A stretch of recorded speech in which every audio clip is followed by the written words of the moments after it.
What if a moment of recklessness unraveled a part of yourself you never knew was hidden? In a room full of celebration, a man raised a glass, unaware that a simple dare would pull back the curtain on his carefully constructed life. The hum of laughter filled the private lounge of Elysian, a restaurant bathed in soft gold light and the pride of its newest owner, Adrian Vale. Around him, 5 friends toasted the empire he had spent a decade building 10 restaurants, 10 cities, and not a single misstep. "Here's a challenge," said Cole Bennett, his childhood friend, and perhaps the only person brave enough to poke holes in Adrian's polished armor. "Kiss the next waitress who walks through that door." Adrian raised an eyebrow over his glass, amused but unimpressed. "Are we really doing this?" Cole smirked. "Come on, when's the last time you did something without running the numbers first?" The others quieted, curious. At 35, Adrian was the blueprint of composure, flawless suits, flawless plans, flawless timing. Chaos had no place in his world. "That's childish," he said, but something in him stirred. Maybe it was the bourbon. Maybe it was the way success had started to feel predictable. Cole leaned forward, voice low. 50 grand to the winner's charity unless you've lost your fire." Adrian's pride flinched. "Fine," he said, setting his glass down. "Next waitress it is." Oliver, another friend, lifted a hand. "Not one of ours." "That's cheating." "Someone from across the street." Adrian nodded. "Deal." 20 minutes passed, then she appeared. A young woman in a black apron, balancing a tray of drinks with quiet grace, moved through the hallway outside their lounge. Her uniform bore the logo of Mira Trattoria, the Italian place just across the avenue. Blonde hair tied loosely, shoulders squared despite the weariness in her step. "There," Cole whispered. Adrian stood. The room fell silent. He walked out. She didn't notice him until he spoke, his voice soft but confident. "Excuse me." She turned. Her eyes were blue, but not the sparkling kind, no. These were tired eyes, like the ocean after a storm. "You're doing an incredible job," he said. A faint smile flickered across her lips. "Thanks, but I really need to deliver these." Then, without asking, Adrian leaned in and kissed her. It was quick, meant to be harmless, a gesture to win a dare. But for a heartbeat, time stood still. Instead of pulling away, she kissed him back, purposefully. Then she leaned in and whispered so only he could hear, "I know who you are, Mr. Vale. Try that again, and the world will know you differently than you like to be seen." She stepped back, calm, composed. She didn't shout, didn't cause a scene. She simply walked away, spine straight, tray steady. Adrian remained rooted in place, his breath caught in his chest, not from the kiss, but from the mirror she had just held up to his face. Behind him, Cole emerged. Did that really just happen? Adrian didn't answer. He just stared ahead and whispered to himself, "I lost the bet." Adrian stood frozen in the hallway, eyes fixed on the place where she'd disappeared. "What did she say to you?" Cole asked, catching up to him. "You look like you saw a ghost." Adrian didn't answer. He just turned and walked back into the private room. But the celebration around him had lost its color. Laughter and clinking glasses faded into a distant hum as her words replayed in his mind, sharp, clear, and unexpected. So was the warmth of her lips and the quiet fire in her eyes. That night, after the last toast and the final goodbye, Adrian found himself asking his general manager a question that surprised even him. "The blonde waitress from Mira Trattoria. Do we know anything about her?" "Think her name's Elise Morgan," the manager replied. "Hard worker. Pulls double shifts most days. Word is she's taking care of a younger sister, some kind of long-term hospital stay." Adrian's eyes drifted toward the window, to the glow of the rival restaurant across the street. "No reason," he said softly. "Just curious." The next morning, Adrian woke before the sun. For once, his phone stayed untouched, no stock updates, no emails. Instead, there was only one thought in his mind: Elise Morgan, her exhaustion, her strength. The fact that she'd looked right through him and didn't flinch. For the first time in years, a man with everything he could possibly own found himself unsettled and captivated by someone who seemed untouched by any of it. 3 days later, he was still thinking about her. At 9 p.m., Jedi stood across the street from Mira Trattoria, watching her glide between tables with quiet precision. "This is insane," he muttered, then pushed the door open anyway. He asked to be seated in her section. When Elise approached and recognized him, she nearly dropped her notepad. "You've got to be kidding me," she mumbled, voice flat. "What can I get you, sir?" "Just coffee," Adrian said gently. "And?" "A moment of your time." "I'm working," she replied without missing a beat, her professional mask firmly in place. "Coffee coming right up." When she returned, he spoke before she could leave again. "I owe you an apology. That kiss? It wasn't right. It was part of a foolish dare, and I'm sorry." She studied him. I figured as much. Her tone was cool, but not cruel. Apology noted. "Some of us actually have to work for a living." She walked away. He left a $100 bill beside a $5 cup of coffee. The next night he came again. And again. By his fifth visit, her cold detachment had faded into something else, not warmth, but recognition. "Don't you have your own restaurants to haunt?" she said, refilling his cup without being asked. "Yours makes better coffee." He smiled. She rolled her eyes. "What do you really want, Mr. Vale?" "Adrian, please. And I'd like a chance to make this right. Maybe over dinner?" "No, thank you," she answered, the words firm and immediate.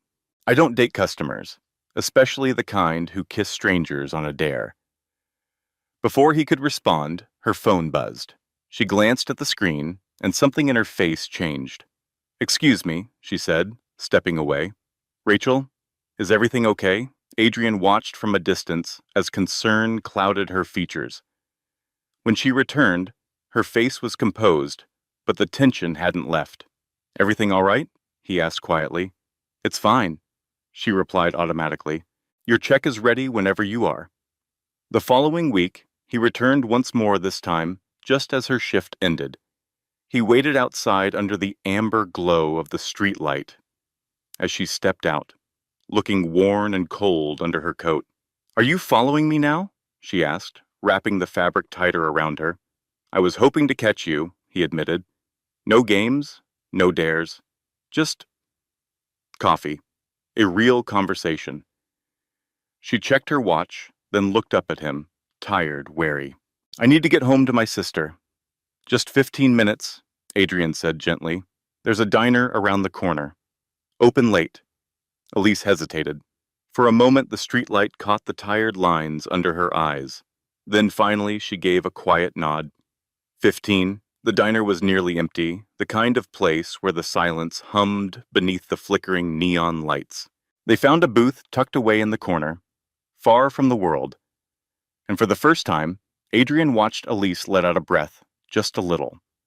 Her shoulders loosened as she wrapped her hands around a mug of hot chocolate, letting the warmth seep into her fingers. "Your sister," Adrian said softly. "Is she all right?" The question caught her off guard. For a second, she blinked at him, like she wasn't sure how much to say. "She's getting there," Elise said finally. "Car accident, 6 months ago. Spinal surgery. It's been a hard road." Adrian listened, silent. "I worked doubles to keep up with the bills. Insurance only goes so far." There was no bitterness in her tone, just truth, spoken plainly. "That must be exhausting," he said. "It's life," she replied with a shrug. "Not all of us have empires to fall back on." Adrian gave a faint smile, acknowledging the hit. "Fair enough. I've worked hard, but I've also been handed opportunities most people never get. Like the opportunity to kiss random waitresses for fun." He winced. "Touché. I deserve that." To his surprise, she smiled just a little. Yeah, you did. 15 minutes turned into 30, then an hour. Elise spoke of Rachel, her sister's stubbornness through physical therapy, her dream of going to college despite everything. And Adrian found himself drawn in, not just to her words, but to the quiet strength behind them. She didn't seek sympathy, she simply lived. Eventually, Elise looked up and asked, "Why restaurants?" Adrian leaned back, thoughtful. "I started in a kitchen, as a line cook. Food was the one thing my father didn't criticize. When I cooked, he actually shut up for once."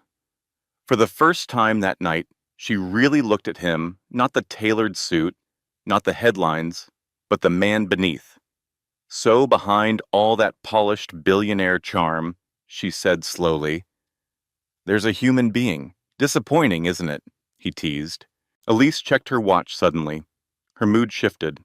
"I have to go. Rachel will worry. Can I walk you home?" "No," she said quickly, pulling on her coat. This was not terrible, but it doesn't change anything. As she turned to leave, Adrian called after her, "Elise, if you ever need anything, I don't need your charity," she cut in, sharp. "I meant someone to talk to." She paused, just a moment. Her expression softened ever so slightly. "Good night, Adrian." He watched her disappear into the quiet street, and for the first time in years, he realized how rare it was to be seen not as a brand or a bank account, but as a person, and how deeply refreshing that felt. "You've never been to a farmer's market?" Elise asked, half laughing, as she led Adrian through the maze of stalls. "How is that even possible?" Adrian shrugged, awkward in his designer hoodie among the sweatshirts and canvas bags. "I have people who shop for me." "Of course you do." She rolled her eyes. "Well, today you're shopping for yourself." What had started as occasional coffee visits had grown into something neither of them named a quiet rhythm, a reluctant friendship. That morning, after mentioning her Sunday ritual, Elise had been surprised when Adrian simply asked, "Can I come with you?" And even more surprised when he actually showed up. He trailed behind her as she examined each vendor's produce, checking for bruises, comparing prices, her movements efficient and purposeful. "Here," she said, handing him a strawberry. "Try this." He bit into it. His eyes widened. "That's amazing. Better than the ones at your 5-star spots?" "Much better." "I'll take 2 baskets," he told the vendor. "One is enough," Elise corrected. "You're just one person." "2," Adrian insisted, grinning. Elise gave him a sideways glance. "Fine. 1 basket." As they made their way through the market, Adrian began to notice things that hadn't caught his attention before. The way morning sunlight danced in her hair, the quiet transformation of her face when she laughed, how she spoke to elderly vendors, gentle, patient, always with respect. Over coffee from a stand tucked between flower stalls, Adrian hesitated before speaking. "I made a few calls," he said, "about Rachel's insurance. There's a specialist I know, someone who might be able to help her case." Elise's smile vanished. She stared into her coffee, the steam curling up into the cool morning air. "I didn't ask you to do that." "I know," Adrian replied quietly, "but I had a way to help. Just a consultation. No strings." She stirred her drink, conflict written across her face. "Why are you doing this?" Adrian didn't respond right away. He looked out at the bustle of the market, then back at her. "Because I can. And because it matters to you." A long pause passed between them. Then Elise gave a small nod. "I'll think about it. Thank you." The following Thursday, her name lit up his phone for the first time. Rachel's coverage got denied for her next round of therapy, Elise said, her voice tight and strained. "I don't know what to do." "I'm on my way," Adrian said immediately. "Text me your address." Her apartment was small, modest but filled with warmth, secondhand furniture, framed snapshots of better days. Rachel was seated on the couch, papers spread out around her, like a storm insurance forms, denial letters, receipts. She looked like a softer, more fragile version of Elise. "So, you're Adrian," she said, eyeing him curiously. "My sister talks about you a lot." "Does she?" Adrian turned to Elise with an arched brow. "All complaints," she said quickly, blushing. "He's here to untangle the insurance mess." For the next few hours, Adrian made calls with the confidence of a man used to finding solutions. He maneuvered through red tape with the same precision he brought to his boardrooms. By the time the sun set, Rachel's therapy was reinstated for 6 more months. How did you pull that off?" Elise asked, watching him slice vegetables awkwardly in her narrow kitchen as they prepared a simple dinner. "Sometimes it's just about knowing who to talk to," he said, clumsily dicing a tomato. "Though clearly I'm less skilled in this department." "You're hopeless," Elise laughed, stepping behind him to guide his hand.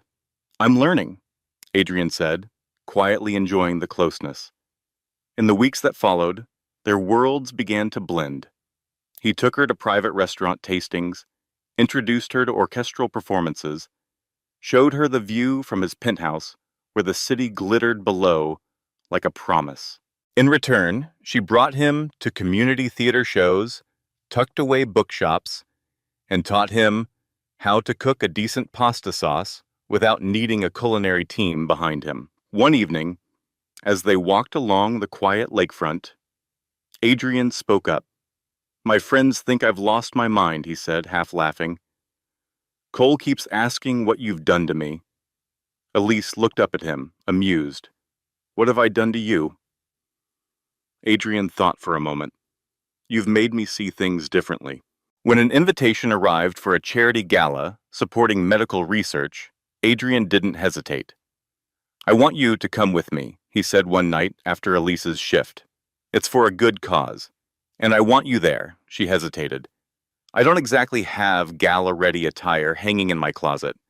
"I'll take care of it," he said gently. "I don't want you buying me clothes," she replied, her tone guarded. "Then rent something," Adrian offered. "Please, I'm not good at these things without someone real beside me." The night of the gala, Adrian waited outside her apartment, checking his watch more times than he cared to admit.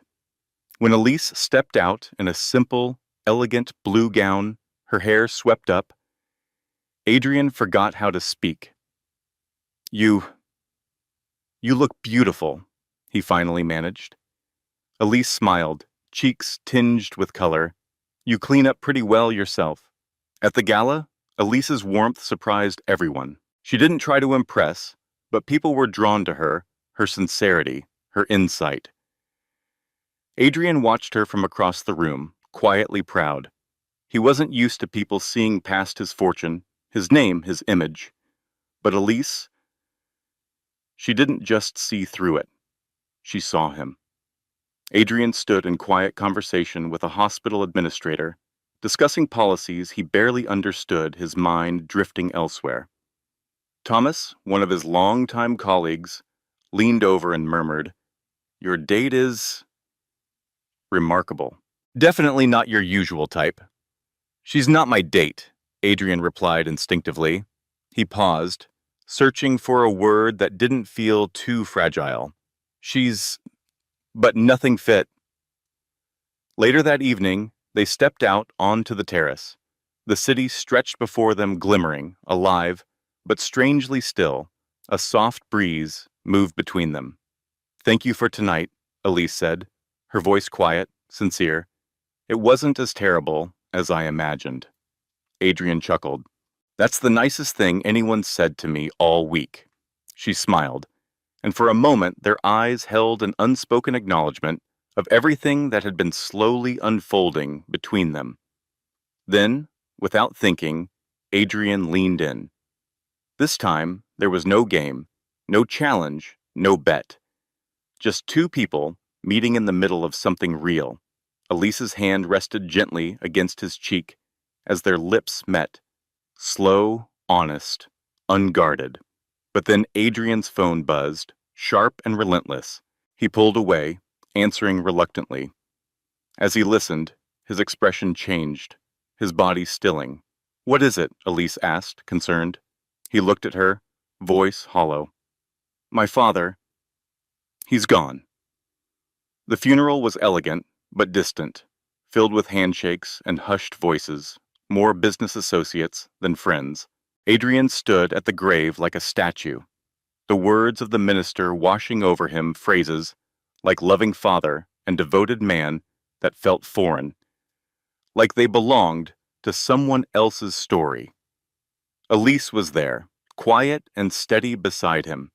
He had told her she didn't need to come. "I know I don't need to," she had replied, "but I want to." She didn't speak much that day, just rested her hand on his arm now and then, a simple reminder that he wasn't completely alone.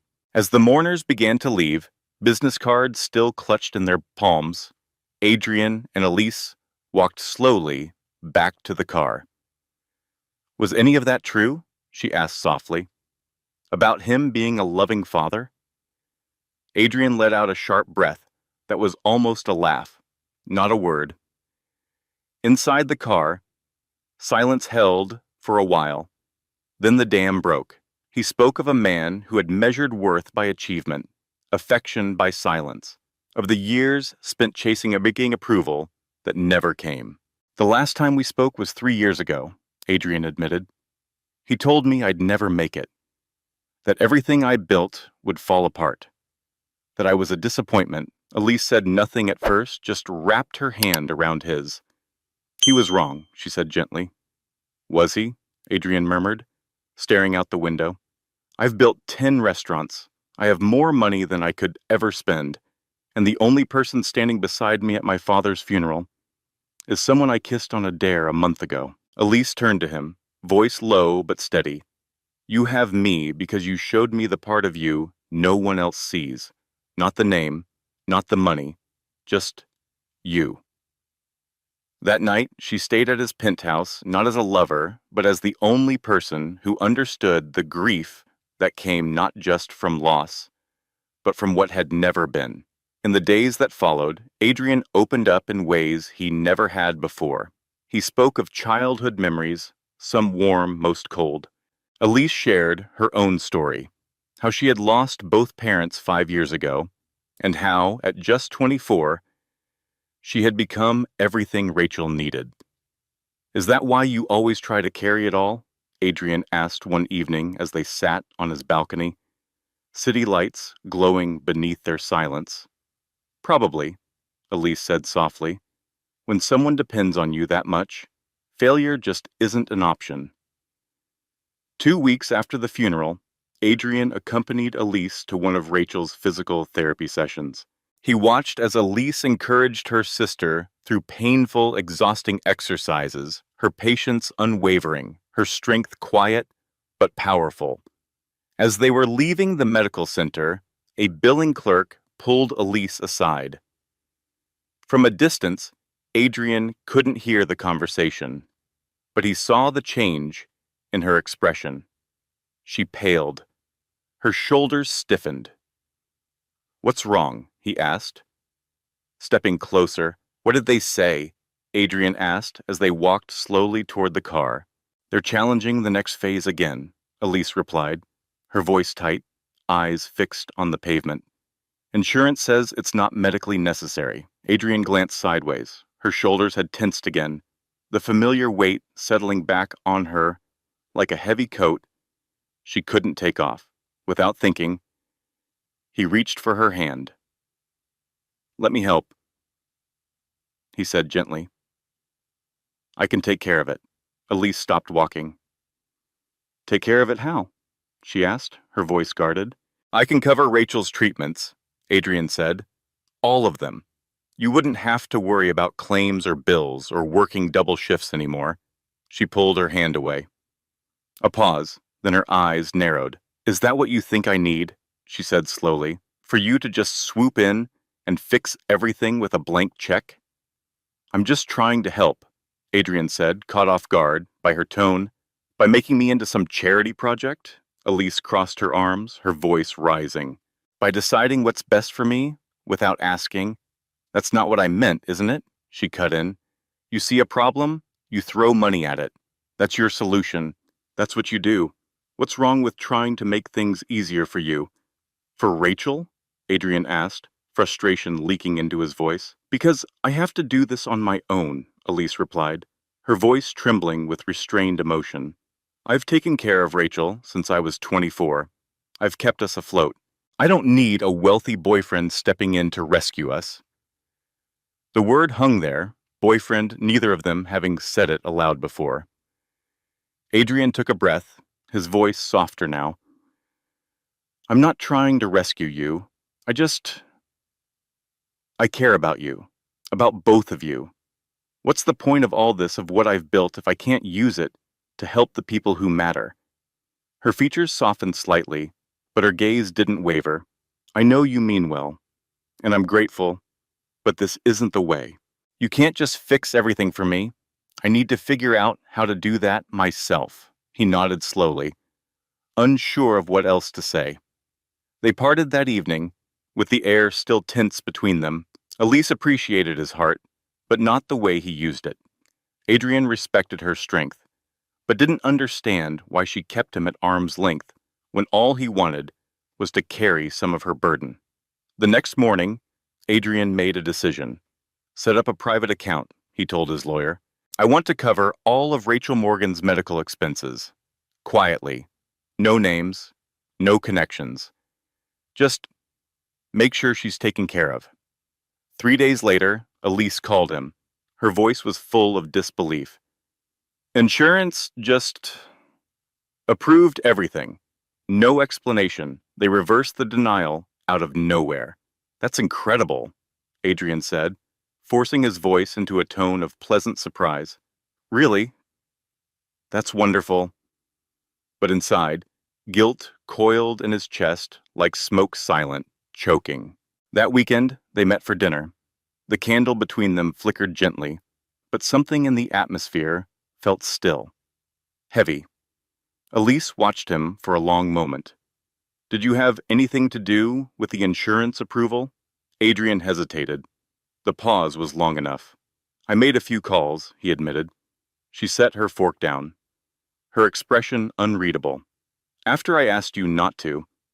I didn't pay for it, he said quickly. I just put pressure where it mattered. Without telling me, Elise said. Without listening, I was trying to help. I don't need to be saved, Adrian, she said quietly. I need to be heard, understood. She reached for her purse, stood up slowly. I think we need some space. Time to figure out if we're even walking the same path. He didn't stop her. He knew she needed the choice to walk away. As he watched her disappear into the evening, it struck him harder than he expected that in his attempt to help her, he had become exactly what she feared most.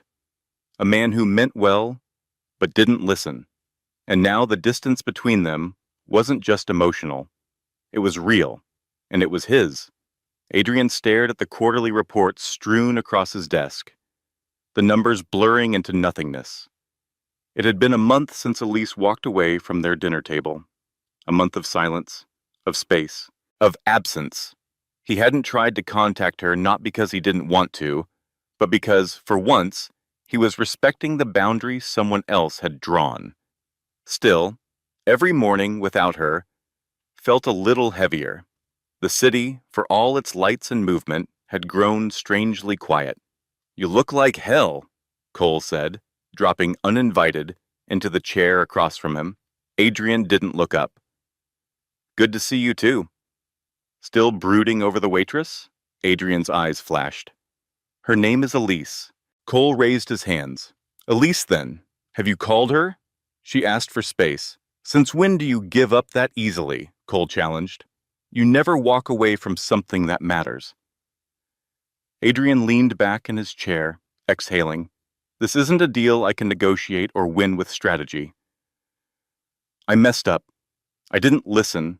I just did what I always do. Tried to fix things my way. So now, you're just going to sit here, staring at spreadsheets And punishing yourself? Before Adrian could answer, his assistant stepped in. Mr. Vale, here's the file you requested Mira Trattoria's current financials. He took the folder with a nod. Once the door closed, Cole raised an eyebrow.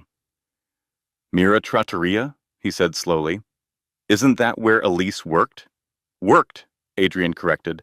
They're struggling. The owner's considering a sale.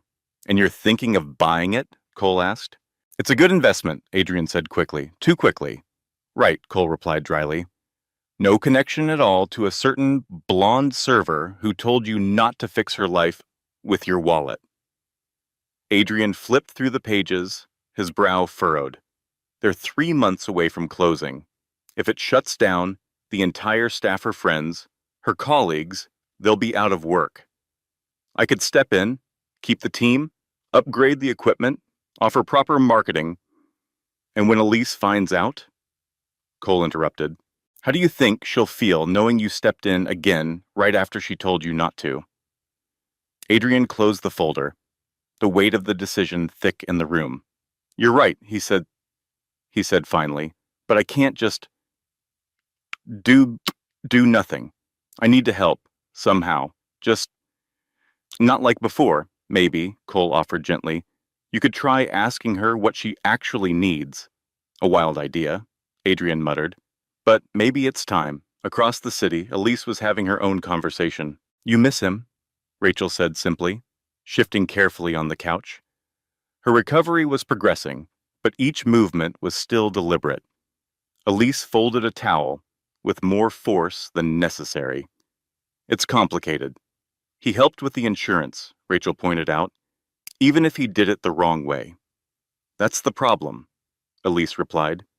He thinks caring means fixing. I need someone who walks beside me, not someone who paves the path for me.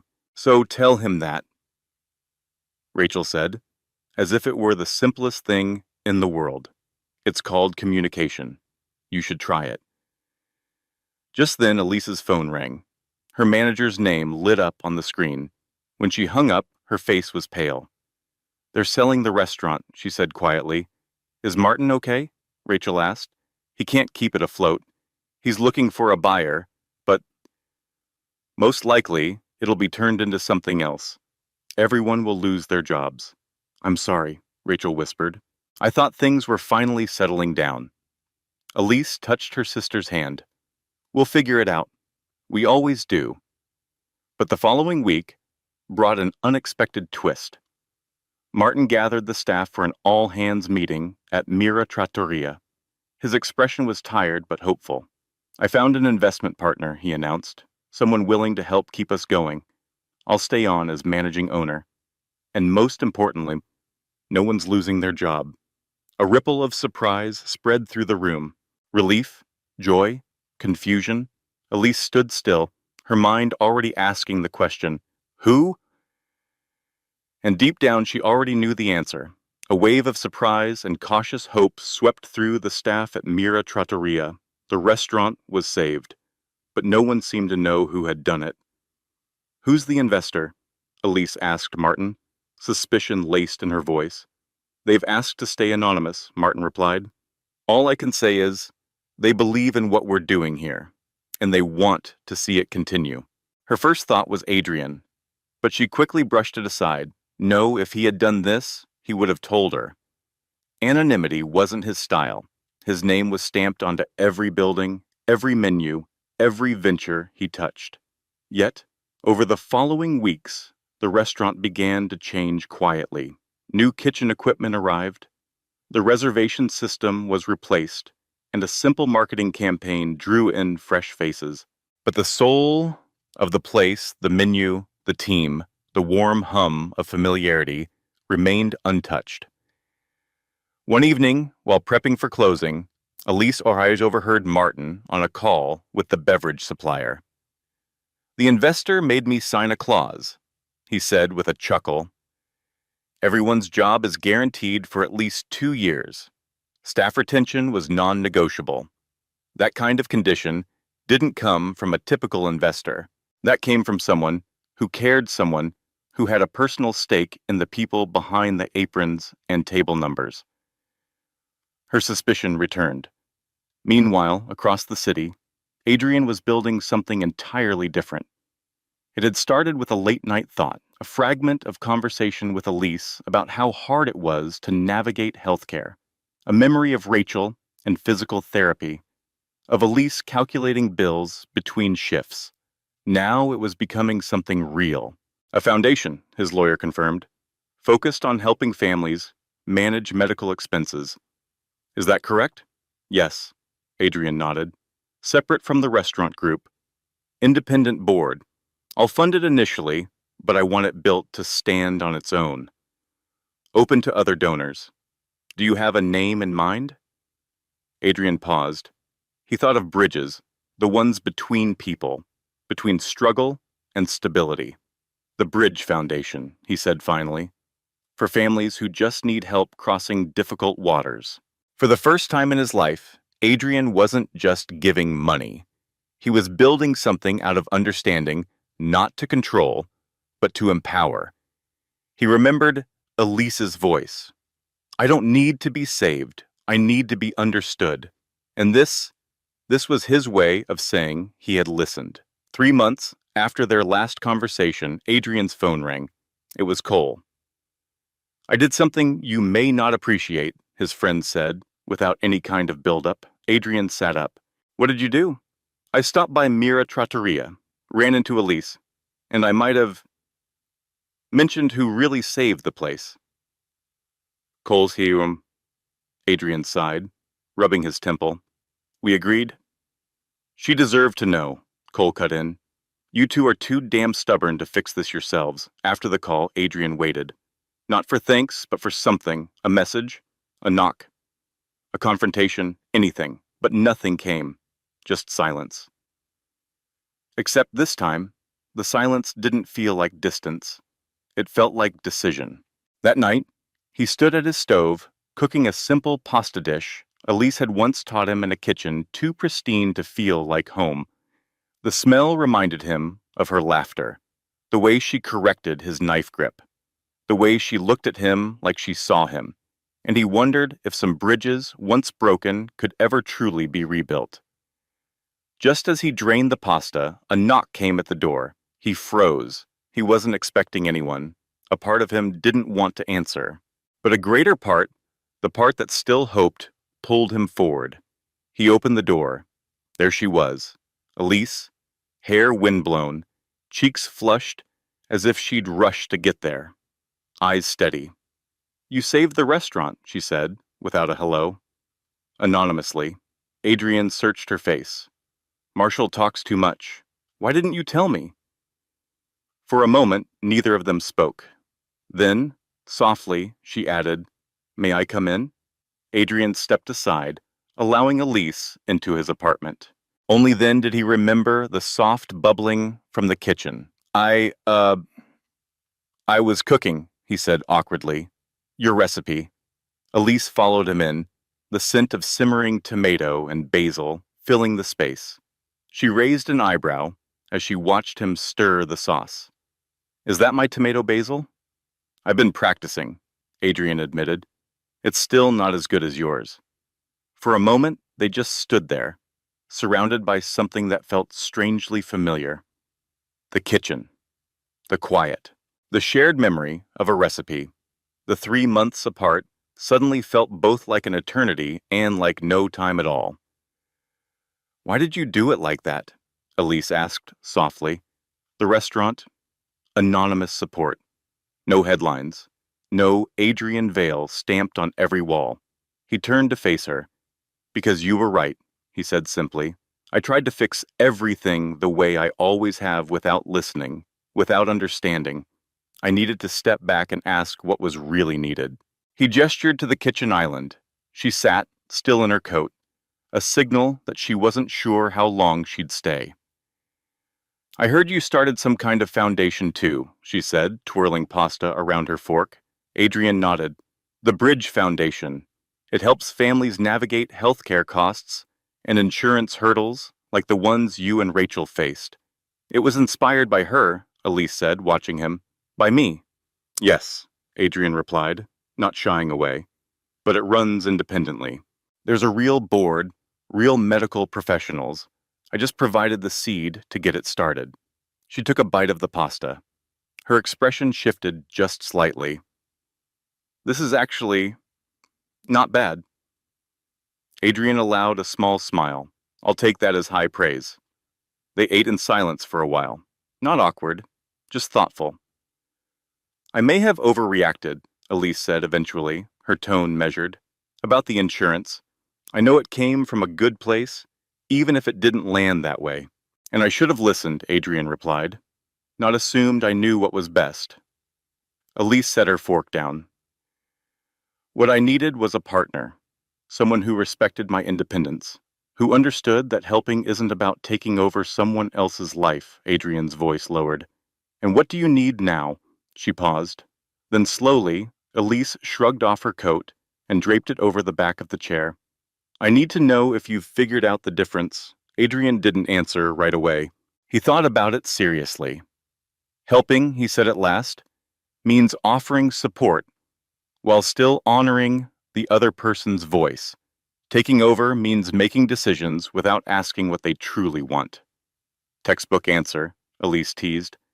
But there was a softness in her tone, a peace that hadn't been there before. I've had 3 months to study, Adrian replied with a quiet grin. Elise stood and walked over to the window, looking out over the sparkling cityscape. Adrian stayed seated, letting her breathe. Rachel's doing better, she said eventually. She's starting college next semester. That's wonderful, Adrian said sincerely. And I got accepted into nursing school, Elise added, turning slightly. It's part-time, so I can keep working. Adrian's eyes lit up with pride. That's amazing. You never mentioned wanting to be a nurse. We never got far enough, she said simply. There's a lot we didn't get to. He stood and joined her at the window, close but not pressing. I'd like to hear it, he said quietly, if you're ready to share. Elise turned to him, her eyes open, unguarded. I missed you, she said. Even when I was angry, I still missed you. I missed you too, Adrian whispered. Every day. If we try again, Elise said cautiously, we need to be equals. Different lives, different tools, but equal in how we walk this road. I want that, Adrian said without hesitation. I've never had that before, but I want it now with you. For the first time that evening, Elise smiled. The tension in her shoulders melted a little. So, what now? Now, Adrian said, reaching gently for her hand, we start over. No bets, no rescues, just two people figuring it out, together. Elise laced her fingers through his. I like that. They sat on Adrian's balcony, the city glowing beneath them, wrapped in quiet conversation about the months they'd spent apart and everything they had learned during that time. Adrian shared his newest plans, implementing family-first policies across all his restaurants, inspired by the stories of his staff people, like Elise, who had shouldered far more than their roles ever required. What about the foundation? Elise asked. Will you still be involved day to day? I was hoping, Adrian said carefully, that you might be. Elise looked up, surprised. With your experience and now your nursing studies, you'd understand what these families really need, better than I ever could. You'd trust me with that? Completely, Adrian said without hesitation. I built it so someone like you could lead it. For a moment, the weight of those words hung between them, honest, open, free of ego. As the night stretched on, neither seemed in a hurry to end it. And when Elise finally glanced at the time, Adrian asked the question that had been waiting on his lips all evening. Will you stay? She hesitated, then smiled, just to sleep. We're starting over, remember? The next morning, they made breakfast together in Adrian's rarely used kitchen. The rhythm of shared space, coffee mugs, toast, her laughter filling corners that had always been quiet, felt more natural than anything he'd ever known. I have an idea, Elise said, drying a plate. Let's host a dinner. Rachel, Marshall, the team from Mira, some of your people too. Bring both our worlds together. I'd like that, Adrian said, his smile softening. My place or yours? Elise laughed. Mine could fit in your walk-in closet. Size doesn't matter, Adrian replied, then added, grinning, though, I do have the better view, and the better kitchen, she conceded. As they made plans, Adrian couldn't help but think how far he'd come from that first reckless dare. The kiss that began with pride had ended with something far more rare, a partnership. What are you thinking about? Elise asked, noticing his faraway look. Sometimes, Adrian said, pulling her gently toward him, losing a bet is the best win of all. She smiled against his chest. Just don't try testing that theory on any more waitresses. Never, Adrian whispered, kissing her forehead. I found the only one that matters. If you'd told me 2 years ago I'd be planning a wedding with a millionaire restaurateur, I would have laughed in your face, Elise said, adjusting the simple, elegant diamond ring on her finger. Rachel laughed beside her as they strolled through the park under soft spring skies. And if you told me I'd be finishing my freshman year of college while working part-time at his restaurant, I'd have said you were delusional. Their smiles were easy, natural. Rachel moved with confidence now, strong and steady, the pain and uncertainty of her recovery long behind her. It's been quite a year, hasn't it? Elise said, her voice touched with wonder. 13 months had passed since the night she knocked on Adrian's door. Since then, their lives, once so separate, had braided together in ways neither could have imagined. The Bridge Foundation's approval rates are up 30% this quarter, Elise noted, glancing at an email on her phone. We're helping more families than ever. Under her leadership, the foundation had blossomed. While continuing her nursing program, Elise had built a team of people who understood because they had lived it too. Adrian had provided the resources, but he had given her complete autonomy to shape the mission. And the mentorship program? Elise asked. 10 new students this summer, Rachel beamed. Marshall and Adrian's little project is growing fast. The program had become a launchpad, giving young people from underserved communities a chance to learn the restaurant business, not just as jobs, but as careers. Elise paused, watching a group of children race past them through the trees. You know, she said softly, I used to think survival meant doing everything alone. And now? Rachel asked. Now I know. It's about choosing who you let walk beside you. And beside her, Rachel just smiled, knowing exactly who Elise meant. The early summer sun filtered through the trees as Elise and Rachel turned the corner, their conversation light and easy. Adrian was already at the cafe, seated with Cole, both deep in discussion over coffee. When he saw them, Adrian stood with that familiar smile that still made Elise's heart do something quiet and steady. There they are, he said, rising to kiss her softly before pulling out a chair. How was your meeting this morning? He asked. Productive, Elise replied, setting her bag down. The hospital partnerships, moving forward, will be able to place patient advocates in 3 more locations by fall. Cole let out a low whistle. Who would have guessed that a foolish dare would lead to all this? Best $50,000 I ever lost, Adrian replied, grinning. Rachel leaned in, teasing. Will someone please tell me what exactly happened that night? Elise always goes suspiciously vague when I ask. Adrian and Elise exchanged a glance, the kind only 2 people who had been through the storm and found calm could share. Let's just say, Adrian began, your sister made an impression. Understatement of the year, Cole muttered into his cup. Their talk drifted to wedding plans. Nothing extravagant, elegant. Yes, but thoughtful. The kind of ceremony that felt like them. Grounded, genuine, and full of quiet meaning. They had chosen to hold it at Mira Trattoria, the very place where their paths had first crossed, now lovingly restored, with Martin proudly offering to host. The contractor finished the house renovations yesterday, Adrian said as brunch wound down. We can move in whenever we're ready. They'd bought a home nestled between the city's rhythm and the stillness of the suburbs, close enough to their work, but with a garden and space for whatever the future held. I still can't believe you gave up that penthouse view, Cole said, shaking his head. Some views, Adrian replied, his eyes on Elise, are worth more than others. Later that afternoon, they took a quiet detour, one that neither suggested, but both needed. The street outside Mira Trattoria was quiet between meal services. The air was warm, familiar. Do you remember where we were standing? Adrian asked, scanning the sidewalk. Elise pointed. Right about there. You stopped me while I was trying to deliver a tray of drinks. He guided her gently to that exact spot. I was so focused on proving something that night, I never imagined it would lead here. To be fair, Elise said, smiling, I didn't make it easy. I think I threatened to expose you to the world. You weren't wrong, Adrian said softly.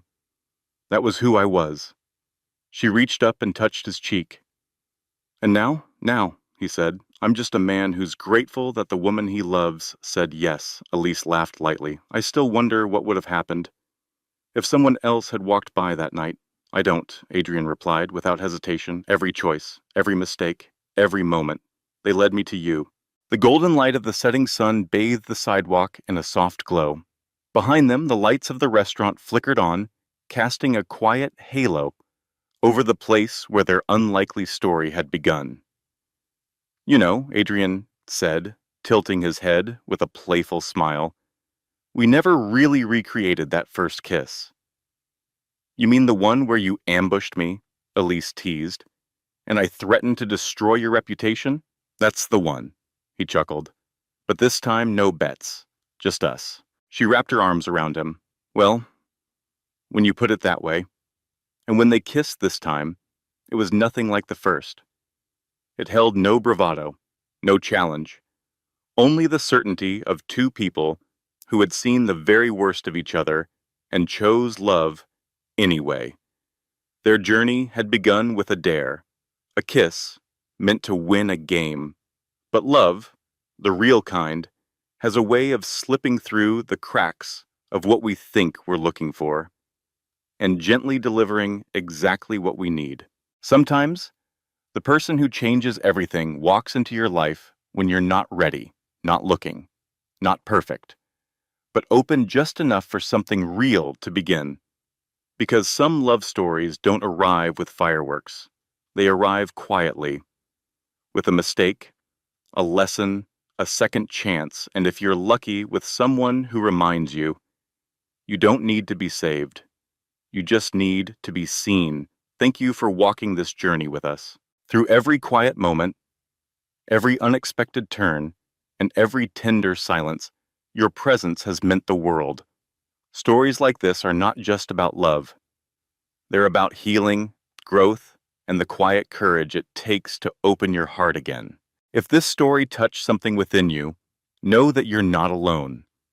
We all carry pieces of ourselves. We hope someone will understand, and sometimes it takes just one connection to remind us how deeply human we are. Thank you for listening with your heart. Until next time, stay kind, stay open, and never stop believing in second chances.